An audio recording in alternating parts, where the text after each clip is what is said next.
आप सबकी ओर से मैं बंबई के सहयोगी व्यवस्थापक जिन्होंने ये इंतजाम किए हैं उनके लिए धन्यवाद देती और मेरे तरफ से भी मैं अनेक धन्यवाद। बहुत सुंदर जगह उन्होंने बहुत सुंदर जगह हम लोगों के लिए ढूंढ रखी है। ये भी एक परमात्मा की देन है कि इस वक्त जिस चीज के बारे में बोलने वाली थी उन्हीं पेड़ों के नीचे बैठ करके सहस्त्रार की बात की।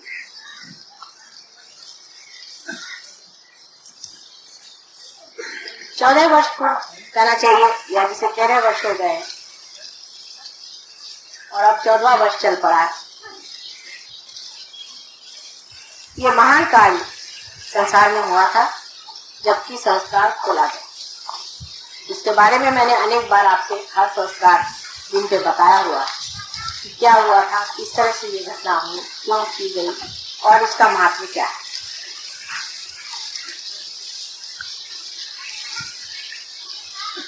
लेकिन 14वां जन्मदिन एक बहुत बड़ी चीज,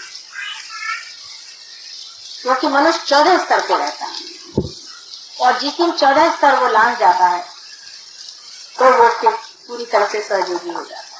इसलिए आज सहयोग भी सहयोगी हो गया। आपके अंदर इस प्रकार परमात्मा ने 14 स्तर बनाए।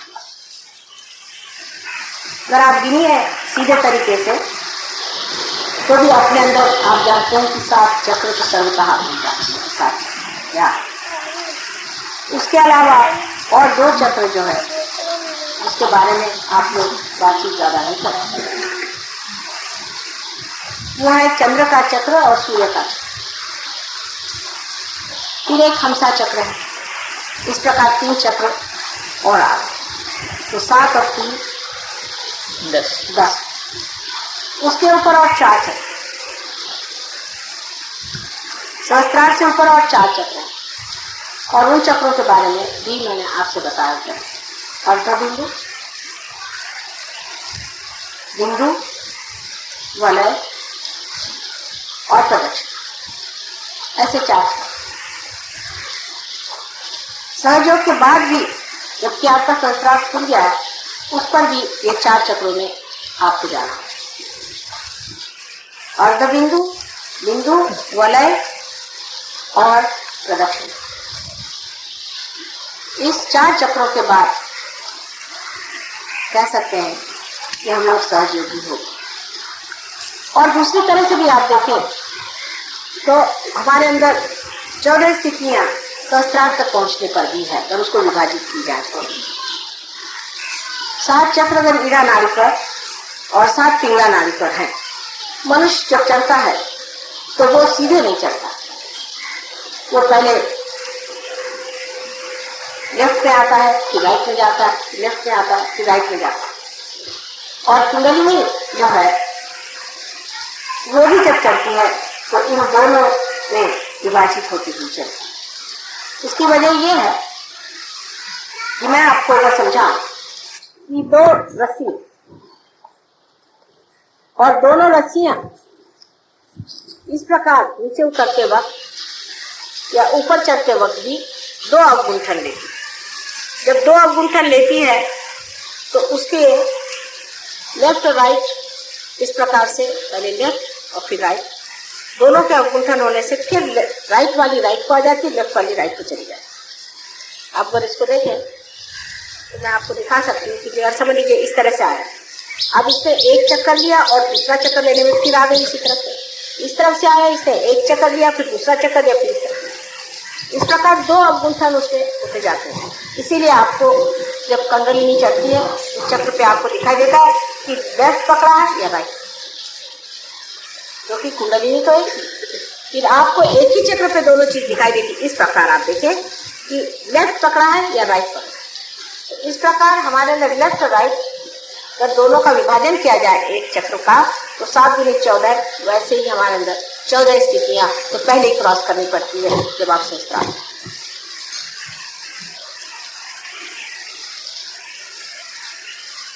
और अगर इसको आप समझ लें कि 7 ये और ऊपर के 7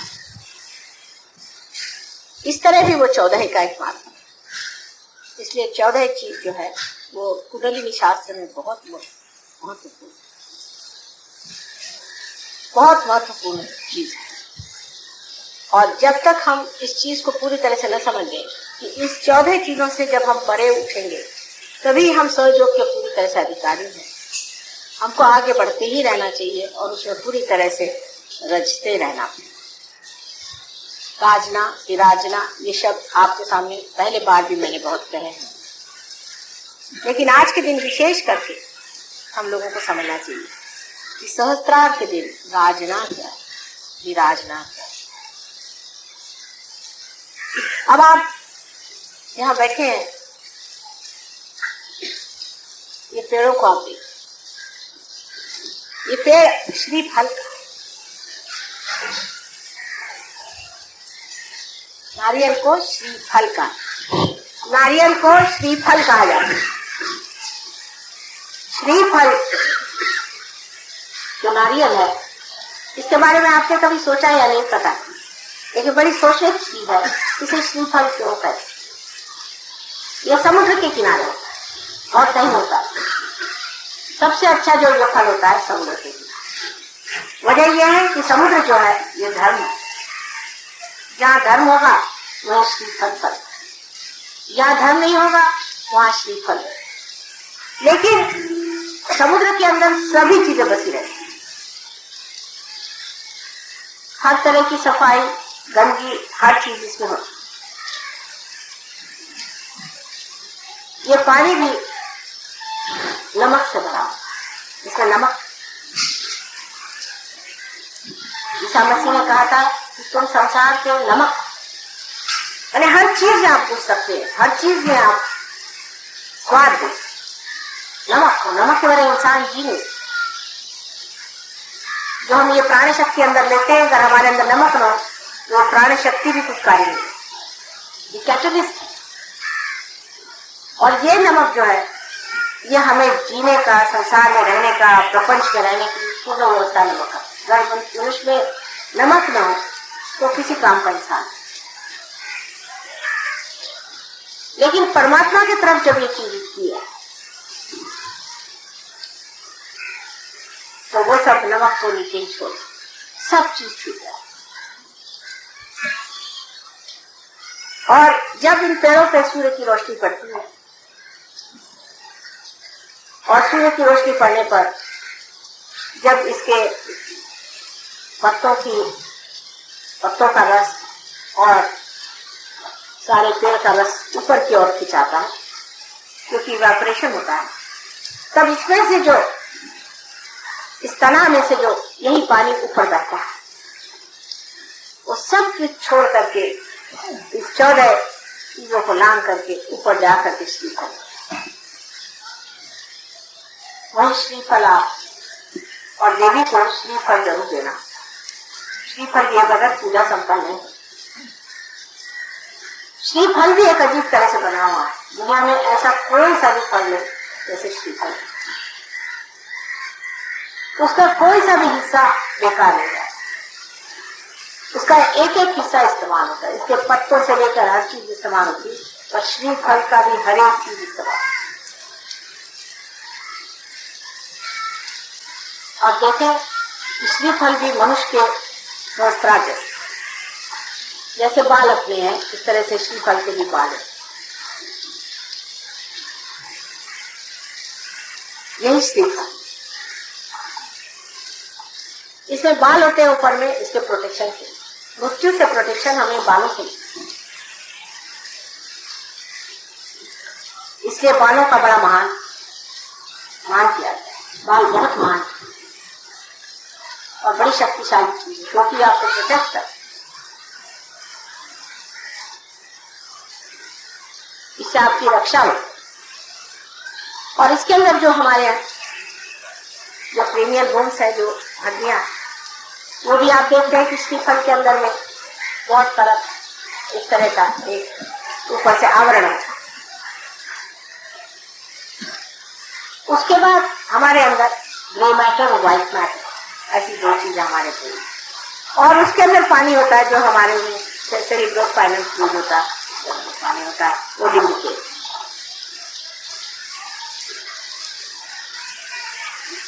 तो यह साक्षात श्रीफल जो है यही हमारा,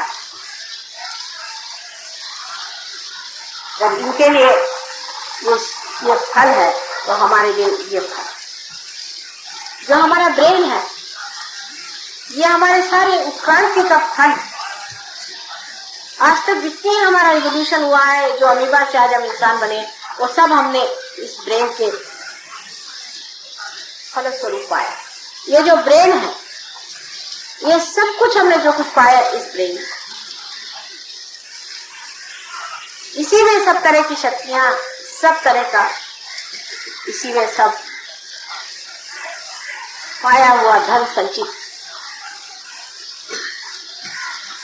अब इस हृदय के अंदर जो आत्मा विराजती है और उसका जो प्रकाश हमारे अंदर सहयोग के बाद 7 परतों में फैलता है दोनों तरफ से, वो तभी हो सकता है जब आदमी का संस्कार। अभी तक हम इस दिमाग से वही काम करते हैं।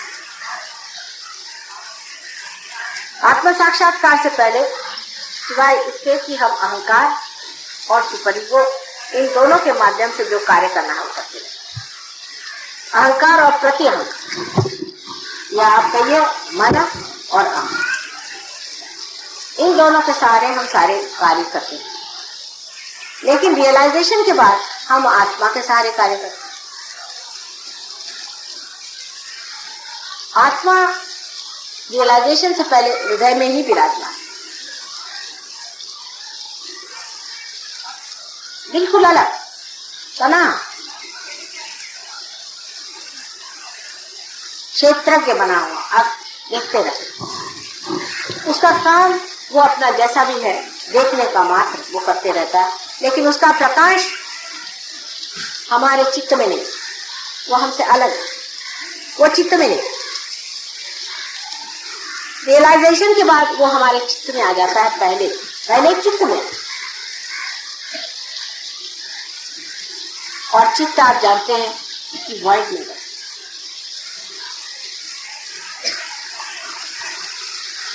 उसके बाद उसका प्रकाश सत्य में आ जाता है, क्योंकि हमारा जो मस्तिष्क है इसमें प्रकाश आ जाने से हम सत्य को जानते हैं। जानते माने ये नहीं कि बुद्धि से जानते हैं, तो साक्षात में जानते हैं कि यह है सत्य। उसके बाद उसका प्रकाश हृदय में दिखाई, हृदय प्रगाढ़, हृदय बढ़ने लग जाता है, विशाल होने लगता है, उसकी आनंद की शक्ति है। इसीलिए सच्चिदानंद, सत्य, चित और आनंद। सत्य मस्तिष्क में, चित्त हमारे धर्म में और आनंद हमारे आत्मा में प्रकाशित होने लगे। उसका प्रकाश पहले धीरे धीरे फैलता है, ये आप सब जानते हैं। उसका प्रकाश धीरे धीरे बढ़ता है, सूक्ष्म चीज होती है, पहले बहुत सूक्ष्म, क्योंकि हम जिस स्थूल व्यवस्था में रहते हैं उस व्यवस्था में उस सूक्ष्म को पकड़ना कठिन जाता है। धीरे धीरे वो पकड़ आ जाता है। उसके बाद आप बढ़ने लग जाते, अग्रसर हो। सहस्त्रार का एक पर्दा खुलने से ही कुंडली ऊपर आ जाए, लेकिन उसका प्रकाश चारों तरफ जब तक नहीं फैलेगा, सिर्फ ऊपर कुंडली में आ जाने से आपने सदाशिव के पीठ को नमस्कार कर, आपके अंदर के आत्मा का प्रकाश धुंधला धुंधला बहना। लेकिन अभी इस मस्तिष्क से वो पूरा किया। अब आश्चर्य की बात है कि आप अगर मस्तिष्क से इसको फैलाना चाहे तो नहीं फैला। अपना मस्तिष्क और अपना हृदय, इसका अब बड़ा संतुलन दिखाना है। आपको तो पता ही है कि जब आप अपने बुद्धि से बहुत ज्यादा काम करते हैं तो हार्ट फेलियर हो जाता है, और जब आप हार्ट से बहुत ज्यादा काम करते हैं तो आपका ब्रेन फेलियर। इनका एक संबंध बना हुआ, पहले से बना, बहुत गहन संबंध।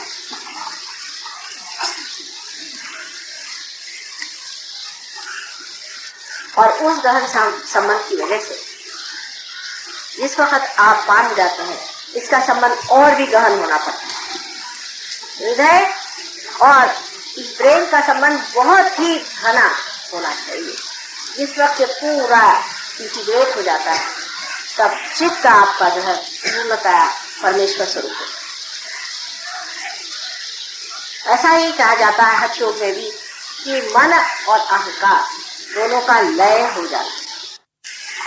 लेकिन इस ऐसी बात करने से तो किसी के समझ ही नहीं आएगा इसका लय कैसे होगा। मन और अहंकार, वो मन के पीछे लगे रहते हैं, अहंकार के पीछे लगे रहते हैं। अहंकार को मारते रहो तो मन बढ़ जाता है, मन को मारते रहो तो अहंकार बढ़ जाता है। उसे समझ नहीं आता ये पागलपन क्या है, ये किस तरह से किया जाए। मन और अहंकार दोनों को किस तरह से जीता है, उसका एक ही द्वार है, आज्ञा। आज्ञा चक्र पे काम करने से मन और अहंकार जो है पूरी तरह से लय हो जाता है। और वो लय होते ही हृदय और ये जो ब्रेन है इनमें पूरा सामंजस्य पहले आ जाता है, रिकॉर्ड। लेकिन एकता नहीं है,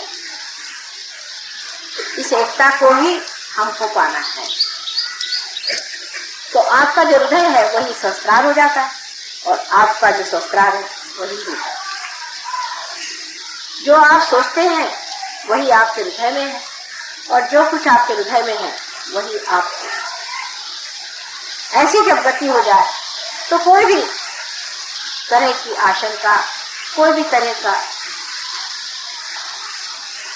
अविश्वास, किसी भी तरह का भय, कोई सी भी चीज नहीं। जैसे आदमी को भय लग गया तो उसे क्या करते हैं, उसको ब्रेन से सिखाते हैं कि देखो भाई भय करने की कोई बात नहीं, देखो तुम तो बेकार चीज को डर रहे थे, ये देखो प्रकाश लेकर। फिर वो अपने बुद्धि से तो समझ लेता है, फिर डरता है। लेकिन जब दोनों चीज एक हो जाती, आप इस बात को समझने की कोशिश कि जिस मस्तिष्क से आप सोचते हैं, जो आपके मन को समझाता है और संभालता है, वही आपका मनगढ़ हो जाए। यानी समझ लीजिए कि ऐसा कोई इंस्ट्रूमेंट हो कि जिसमें एक्सेलरेटर और ब्रेक दोनों ऑटोमेटिक हो जाए और दोनों एक, जब चाहे तो वो ब्रेक बन जाए और जब चाहे तो वो एक्सेलरेटर हो जाए और वो सब जानता है। ऐसी जब दशा आ जाए तो आप पूरे गुरु हो गए। ऐसी दशा हमको आनी चाहिए। अभी तक आप लोग काफी उन्नति कर गए, काफी ऊंचे स्तर पे हैं। जरूर आपको कहना चाहिए कि अब आप श्री फल हो गए। लेकिन मैं हमेशा आगे की बात इसलिए करती हूँ, इस पेड़ पे भी अगर चढ़ना हो तो क्या आपने देखा है किस तरह से लोग चढ़ते हैं? अगर एक आदमी को चढ़ा के देखिए तो आप समझ जाएंगे कि वो एक डोर बांध लेता है चारों तरफ चढ़ने और उस डोर के ऊपर फंसाते जाता है। वो डोर जब ऊपर फंस जाता है उस पर वो चढ़ता है। इसी तरह से अपनी डोर को ऊंची फंसाते जाना। और यही जब आप सीख लेंगे तभी आपका चलना बहुत जल्दी हो।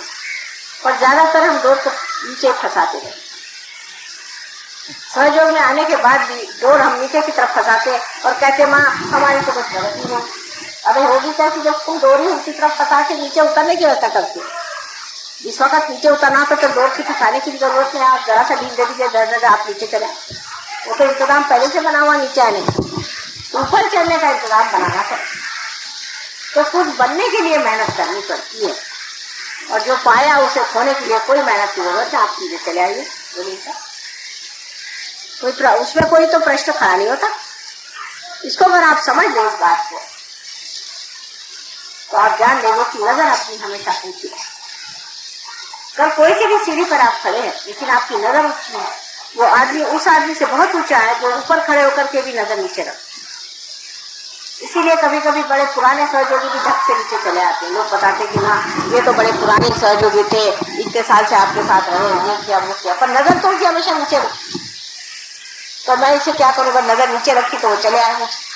नजर हमेशा ऊपर आनी चाहिए। अब इसे भी फल को देखना है तो नजर आपकी, इनकी भी नजर, इन सब की नजर ऊपर। क्योंकि बगैर नजर ऊपर किए हुए वो जानते ना हमें सूर्य को पा सकते हैं, न ये कार्य हो सकता है, न तो हम श्रीफल बना। वृक्ष को बहुत अच्छे से देखना चाहिए और समझना चाहिए। सहयोग आप वृक्ष से बहुत अच्छे से सीख, बड़ा भारी ये आपके लिए गुरु है। जैसे कि जब हम वृक्ष की ओर देखते हैं तो पहले देखना चाहिए कि ये अपनी जड़ों को कैसे बैठा, पहले अपनी जड़ को ही संभाल लेता है। और जड़ को संभालने के लिए ये क्या करता है, जड़ में घुसा जाता है। ये हमारा धर्म, यही हमारा चित्त है, इसमें यह घुसा चला है और उसी चित्त से वो खींचता है उस सर्वव्यापी शक्ति। ये तो उल्टा पेड़ है, ऐसा कहिए तो उस सर्वव्यापी शक्ति को ये जड़ खींचने लगा और इसको खींचने के बाद में आखिर उसको खींच के करना क्या, फिर उसकी नजर ऊपर जाती है और इसी प्रकार वो श्रीफल बना। आपका सहस्त्रार भी इसी श्रीफल जैसा माँ को अत्यंत प्रिय और इसी सहस्त्रार को समर्पण करना। अनेक लोगों ने कल मुझसे कहा कि माँ हाथ में तो ठंडा आता है, पैर में भी ठंडा आता है, तो ध्यान नहीं। वहां कौन बैठा हुआ, बस इसको जान लेना चाहिए, यहाँ से ठंडक आ जाए। और वहां जो बैठे हुए हैं वो सारे ही चीजों का फल है। इस पेड़ की जो नीचे गड़ी हुई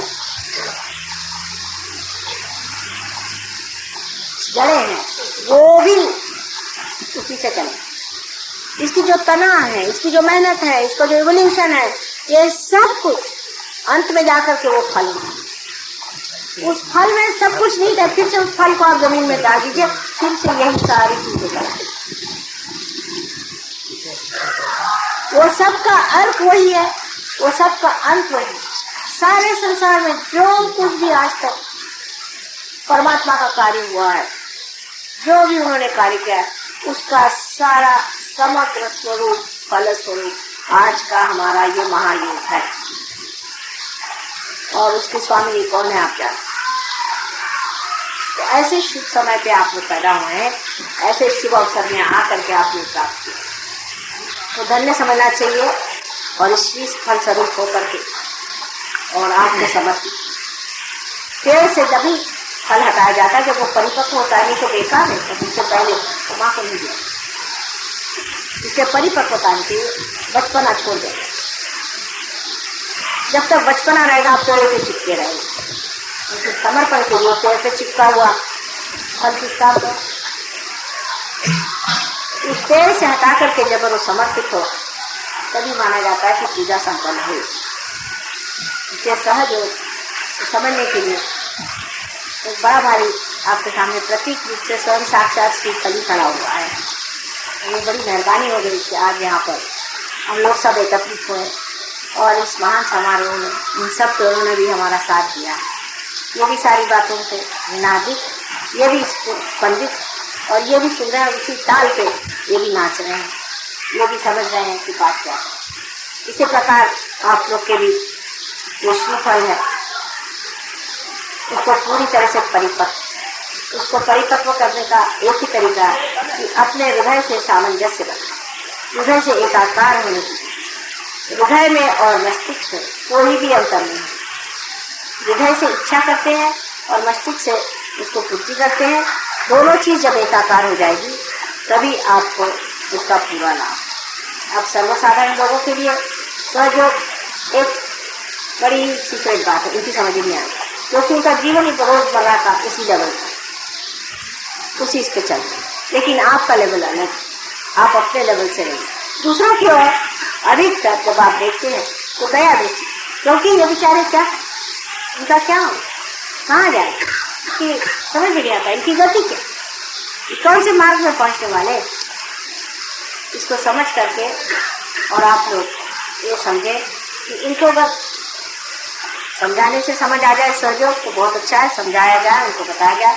लेकिन अगर ये लोग परवाह न करें तो इनके आगे सर फोड़ने से कोई फायदा नहीं। अपने श्रीफल को खोलने से कोई फायदा नहीं, इसको बचा के इसका कार्य बहुत ऊंचा है, इस उसको बड़े ऊंचे चीज के लिए आपने पाया हुआ है और उसी ऊंचे स्तर पर इसे रखें और उसी संपन्न अद्भुत स्थिति को प्राप्त होने पर ही आप अपने को धन्य समझ सकते। इसलिए इसको व्यर्थ चीजों के लिए अपनी खोपड़ी फाड़ने की कोई जरूरत नहीं, किसी से आर्ग्यू करने की जरूरत नहीं, पर अपनी स्थिति को बनाए रखना चाहिए, नीचे उतरना नहीं चाहिए। ये जब तक नहीं होगा तब तक सहयोग का पूरा पूरा आपने जो कुछ समर्पण था वो नहीं पाए, जो कुछ अपनाना था वो नहीं पाया, जो कुछ ग्रोथ थे वो नहीं पाए, जो आपकी पूरी तरह से सर्वांगीण पूरी उन्नति होने की थी वो नहीं थी और आप गलत फहमी में थे। इससे किसी भी मिथ्या चीज पर आप ये न सोचे कि हम कोई बड़े भारी सहयोगी हो गए या कुछ। जब आप बहुत बड़े हो जाते तो आप झुक जाते। देखिए इन पेड़ों की ओर हवा उल्टी तरफ बह रही, वास्तविक में पेड़ों को तो इस तरफ झुक जाना चाहिए जबकि हवा इस तरफ बह रही, लेकिन पेड़ किस तरफ झुके जाए। आप लोगों ने कभी मान किया है कि सारे पेड़ों की दिशा उधर, क्यों वहां से तो हवा आकर के इसको ढकेले जा रही, फिर तो भी पेड़ उसी तरफ क्यों झुक रहे। अगर ये हवा में चले तो न जाने और कितने ये लोग झुक जाए, क्योंकि ये जानते हैं इस सब को देने वाला वो उसके प्रति नतमस्तक होकर के वो झुक रहे, और वो देने वाला जो है वो है धर्म। हमारे अंदर जो धर्म है जब वो पूरी तरह से जागरूक होगा, पूरी तरह से कार्यान्वित होगा, तभी हमारे अंदर के श्रीफल इतने मीठे सुंदर और पौष्टिक है। तो आपके जीवन से ही संसार आपको जाने और किसी चीज से नहीं जाने। आप लोग कैसे हैं, आप 14 बार आप इसका जन्मदिन इस सहस्त्रार्थ का मनाते हैं और न जाने कितने साल और इसका मनाएंगे, लेकिन जो भी आपने इस सहस्त्रार्थ का जन्मदिन मनाया उसी के साथ साथ आपका भी सहस्त्रार्थ खुल रहा है। कोई भी तरह का कॉम्प्रोमाइज करना, कोई भी तरह के बातों में अपने को ढील दे देना सहयोगों को शोभा नहीं। जो आदमी सहयोगी है उसको अत्यंत वीरश्री पूर्ण अपना मार्ग आगे बढ़ाना चाहिए। कितनी भी रुकावट है, घर वाले हैं, फैमिली वाले हैं, ये है वो है, तमाशे से कोई मतलब नहीं है, सब आपके हो चुका है। इस जन्म में आपको पाने का है और आपके पाने से औरों को पा गए तो उनका धन्य, उनका भाग्य। नहीं पा गए तो क्या आप क्या उनको अपने हाथ में पकड़ के ऊपर ले जाएंगे। ये तो ऐसा हो कि आप समुद्र में जाए और अपने पैर में बड़े बड़े पत्थर जोड़ लें और कहे कि भाई समुद्र देखो मुझे तुम तैरा के ले जाओ। समुद्र कहेगा भाई ये पत्थर तो छोड़ो पहले पैर के, नहीं तो कैसे ले जाऊंगा मैं। पैर में बड़े बड़े आपने लोड़ बांध दिए तो उनको कटवाई देना अच्छा है, और नहीं कटवा सकते तो कम से कम ये करो, क्योंकि और ऐसे ही की बाधाएं हैं और ये फालतू की बाधाएं लगा लेने से भी कोई फायदा नहीं। इस तरह से ये पेड़ देखिए इतना भारी फल, इसको खाए ऊपर इतना भारी होता है फल, के अंदर पानी होता है, इस फल को इसने अपने ऊपर। इसी प्रकार आपको भी इस सर को उठाना और इस सर को उठाते वक्त याद रखना चाहिए इस सर को नतमस्तक होना चाहिए समुद्र की ओर। समुद्र जो है ये धर्म का है, उसको धर्म की ओर रखिए। बहुत से सहयोगी समझते ही नहीं है कि जब तक हम धर्म में पूरी तरह नहीं उतरते हम सहयोगी हो ही नहीं। हर एक तरह की गलतियां करते रहते हैं। जैसे बहुत से लोग हैं तंबाकू खाते हैं, सिगरेट पीते हैं, शराब पीते हैं, ये सब करते रहते हैं और फिर कहते हैं हमारे सहयोग में प्रगति नहीं। तो होगी कैसी? आप अपने पीछे हाथ धो करके लगाओगे। सहयोग के छोटे छोटे नियम है, बहुत सिंपल सारे हैं, जिसके लिए आपको शक्ति दी है वो पूरी तरह से आप अपने आचरण में, व्यवहार में, और सबसे बड़ी चीज इनके झुकाव में है वो नतमस्तक होना और इस प्रेम को अपने अंदर से दर्शित करना। जो कुछ आपने परमात्मा से पाया इस प्रेम को परमात्मा को समर्पित करते हुए याद रखना चाहिए कि सबके प्रति प्रेम है। अंत में यही कहना चाहिए कि जिस मस्तिष्क में, जिस सहस्त्रार में प्रेम नहीं हो वहां हमारा वास नहीं। सिर्फ दिमाग में प्रेमी की बात आनी चाहिए कि प्रेम के लक्षण में क्या था। गहराई से सोचे तो मैं फिर वही कह रही हूँ कि दिल को कैसे हम प्रेम में ला। यही सोचना चाहिए कि क्या मैं ये प्रेम में करना, ये क्या प्रेम में बात हो रही है, सारी चीज मैं प्रेम में करना, ये सब कुछ बोलना मेरा, करना धरना सब क्या प्रेम में हो रहा है। किसी को मार पीट भी सकते हैं आप प्रेम में, बहुत बात हो तो मार सकते हैं, लेकिन ये क्या प्रेम में हो रहा है। देवी ने इतने राक्षसों को मारा वो भी प्रेम में ही मारा। उनसे भी प्रेम किया जिससे वो ज्यादा नहीं और भी राक्षस के महाराक्षस बन जाए, और अपने भक्तों का प्रेम की वजह से उनको बचाने के लिए उनको मारा। उस अनंत शक्ति ने भी प्रेम ही कहा, जिससे उनका हित हो वही प्रेम है। तो क्या आप इस तरह का प्रेम कर रहे हैं जिससे उनका हित हो? ये सोचो। अगर कर रहे हैं तो आपको वो चीज पाली जो मैं कह रही थी कि सामंजस्य आना चाहिए, वो सामंजस्य आप करना है। तो एक ही शक्ति है जिसे हम कह सकते कि प्रेम, और प्रेम ही से सब आकारित होने से ही सब चीज सुंदर, सुडौल और व्यवस्थित हो सकती। जो सिर्फ शुष्क विचार है उसमें कोई अर्थ नहीं, और शुष्क विचार तो आप जानते हैं वो सिर्फ अहंकार से आता है। और जो मन से आने वाली चीज है वो दूसरी ऊपर से जरूरी उसको खूबसूरती ला देती है, लेकिन अंदर से खूबती है। इसलिए एक चीज गर्वी होती है लेकिन शुष्क होती है, दूसरी चीज सुंदर होती है लेकिन नीरस होती है। एक नीरस है तो दूसरी खूब। दोनों चीजों का सामंजस्य इस तरह से बैठ ही नहीं सकता क्योंकि एक दूसरे के विरोध। लेकिन रियलाइजेशन के बाद में, सहयोग में आने के बाद में सारे विरोध टूट करके जो चीज विरोधात्मक लगती है वो ऐसा लगता है कि एक ही चीज के दो अंग, और ये आपके अंदर हो जाना चाहिए। लेकिन ये चीज घटित होगी तब हमें मानना पड़ेगा कि हमने अपने स्रष्टा का 14वां जन्मदिन पूरी तरह से। परमात्मा आप सबको सुखी रखे, और इस शुभ अवसर पे हमारी ओर से और सारे देवता की ओर से, परमात्मा की ओर से आप सबको अनंत आशीर्वाद।